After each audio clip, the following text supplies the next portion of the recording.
Well, Ann, it's a privilege for us to sit down with Crossroads founder, David Mainse, Dad in love, as you like to call him. Absolutely.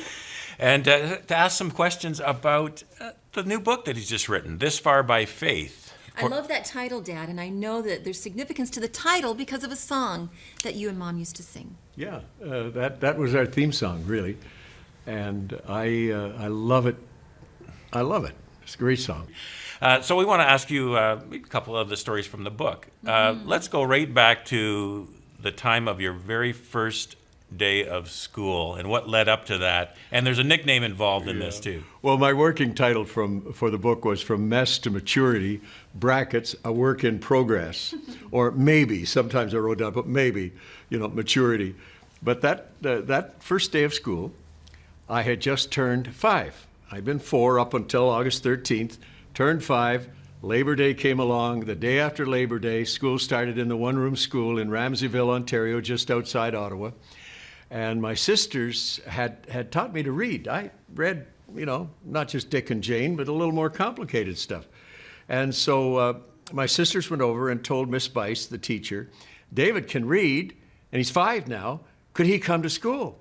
So I was, really sad, and I was being left alone at home, and my mother was probably in the house somewhere. And I was standing on the porch of the little side building on my uncle and aunt's house. My dad was away. He was overseas at the time. Because of the Second World War, he couldn't get to us. We couldn't get to him. And so I was standing there longingly looking after my sisters who had gone over to school. It probably was only 3 or 4 minutes later that I saw my sister Elaine come barreling across the field. David, Miss Bice says you could come to school. And here I was outside, dirty little farm kid. I hadn't had a bath since Saturday night. And this was the day after, this would have been a Tuesday. And bare feet, probably dirty feet. My hair not combed, my face not washed. And 9 o'clock in the morning. And she grabs me by the hand and just yanks me towards the school. And the two of us went running across the field, got into and Mother would have been really distressed if she'd seen me. Came into the school, and a lovely lady, her name was Beth. She was a little girl. Yeah, she was a little girl then. No, she was in about grade 6 or 7 perhaps at that time. She was a big girl. And she said to me, "You're a mess." And then she kept calling me Mess ever after, and I was in that school for 4 years. And so that became my nickname, was Mess. Didn't tell anybody in the next school I went to. Anyhow, that's where the word came from. So basically the whole human race is in a bit of a mess. I think honest people will admit that. But Jesus came to clean up the mess, to help us to move toward maturity as people made in the image of God. Now, I happen to know, Dad, that one of the most moving stories in the book, I've had the privilege of reading the book already, one of the most moving stories was your memory when you were 8 years old of when your dad came back from Egypt and had like a little family meeting. He was a stranger to me, other than the pictures, and Mother would read his letters. And by the way, she kept his letters, and Norma Jean and I just came across them, and so we want to distribute them amongst our kids, so you'll be getting some of those letters. What a treasure. But that was all I knew of him, pictures, and that was it. Didn't remember him, really. And he finally found a little commercial ship that was stopping at every port in North Africa, and then made its way over to St. John, New Brunswick. And he tried to let us know, to alert us that he was coming, but he wasn't able to do it. Got to Ottawa on the train, called my mother's older brother, who was a minister in Ottawa, and he drove my dad out to the farm. And they managed to let us know that he was coming. Well, we were so excited, and when my dad finally got out of my uncle's car, I went and hid behind the bushes. My sisters, one 6 years older and one 8 years older than me, had to pull me out of the bushes. And my dad, true Victorian, shook my hand. They got hugs and kisses, Maybe I'm still being healed from them. Anyway, but my dad and I did grow very, very close through the ensuing years. But the first family devotions, my dad took his Bible And Ron, you brought your Bible down here, so because you knew that you were going to ask this question. And he opened up to Mark, let's see, Mark chapter 10. Okay, and here's what he read. He said, with God, all things are, with men it's impossible, with God, all things are possible. Then Peter began to say to Jesus, see, we've left all and followed you. That was Peter talking to Jesus. So Jesus answered and said, assuredly, I say to you, there is no one who has left house or brothers or sisters or father or mother or wife or children or lands for my sake and the gospel's. Now, my dad had done all that. We were really aware of it. And then my dad opened his old Bible, and your brother Reynold has that Bible now. We should have got the Bible here for this occasion, Ron. Because in the back of his Bible, my dad had one of those books. They have the rings. What do you call those ones? The rings in the spiral-bound black book, about probably a quarter of an inch or 3/8 of an inch thick. And he opened it up, and he passed the book around, and there were the names of hundreds of Egyptians that he had received into membership during those years as he would go out to a village and he'd preach there every day and every night for 3 weeks, and then he'd leave a pastor behind. They had a seminary there in the city of Asyut. He'd leave a pastor behind to form a congregation in that village. And in Egypt, I was preaching in the village called Timma.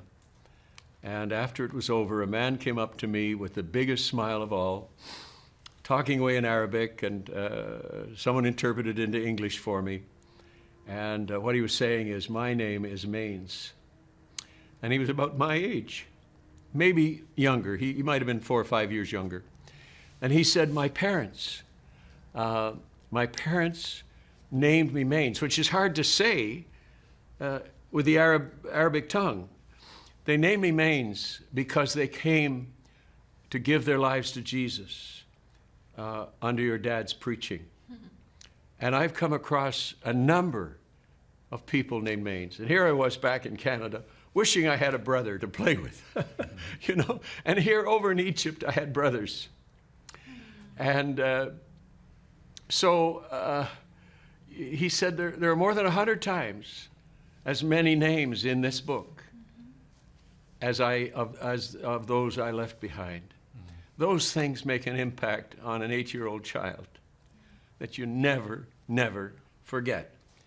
So I've told that story, of course, to you when you were just children.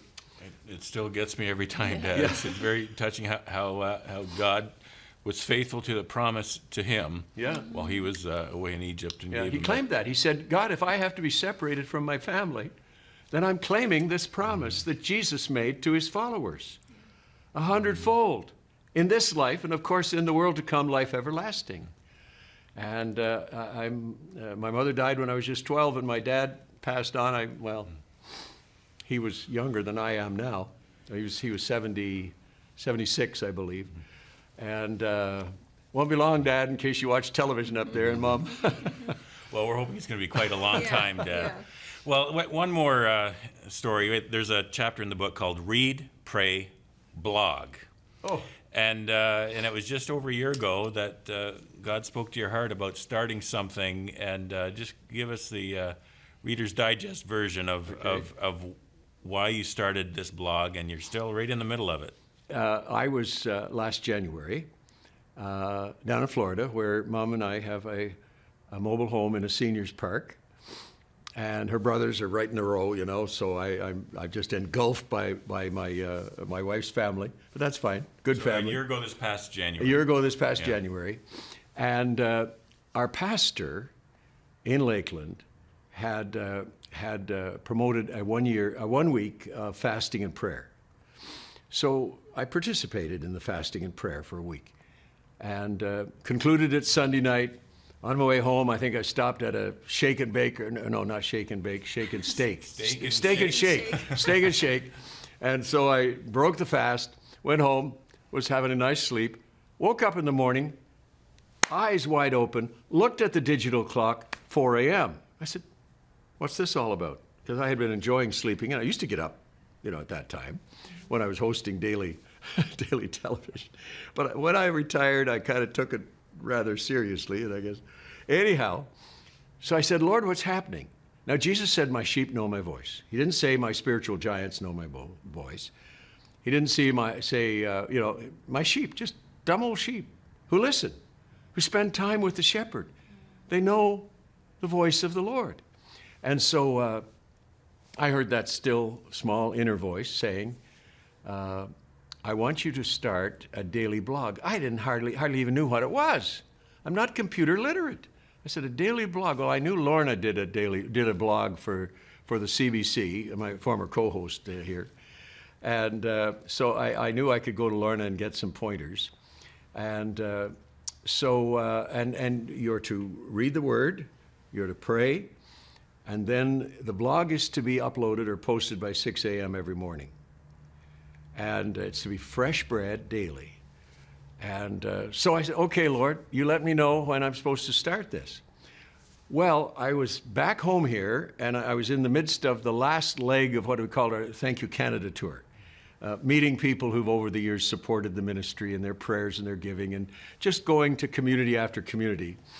In fact, I think I had just done Cobourg, Ontario, went back home where we lived north of Kingston at the time, and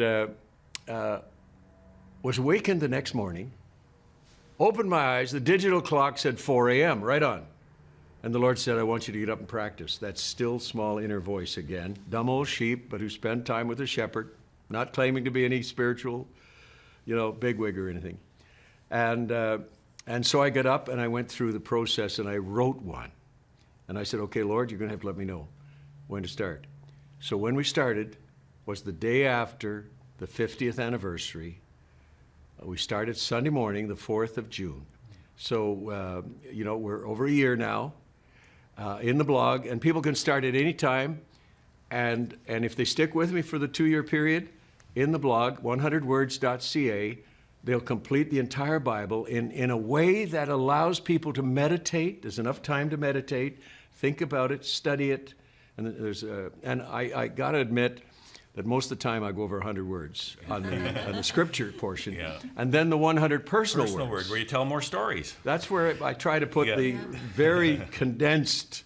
You expanded stories in the book, but 100words.ca, and there's a photo that ties into each Lots blog. of photos. And thank you, Ron, for pulling those together and doing the captions, and Ann for helping to edit the book. And so 100words.ca is available. You can subscribe to it. You can have it sent to you by email every day. But Dad, it's been a delight sitting down with you and talking about some stories. I get the privilege of hearing stories all the time from Dad, just around a dinner table or whatever. And so you need to make sure you get the book. But we love you, Dad. May I just say one more thing, and that is that I already have some people talking about a second book, and I have a long list of stories didn't make it in the first book. So if this book really goes like hotcakes, then there'll be a sequel. Volume 2. There's a lot to look So you got to forward check it out, and then you either put an answer into my blog or a letter or an email or a phone call here to Huntley Street or something, and let me know if you think that it's worthwhile doing some more stories. I'm sure you're going to have a lot of encouragement, Dad, for Oh, and sure. let me just say, Ann, when we had a reporter in the Ottawa Citizen newspaper said, I didn't understand Ann Mainse until I learned that her father was a U.S. Army colonel. She is a stickler for accuracy and detail. And she checks out the stories. She'll go and check it out, and with other Fact-checking, yeah. They've been and fact-checking. they are checked and they are true. Oh, okay. So, yeah. Thank you. Thank you, Ann. Okay, thanks Thank you, again, Dad. Dad. Wonderful sitting down with you.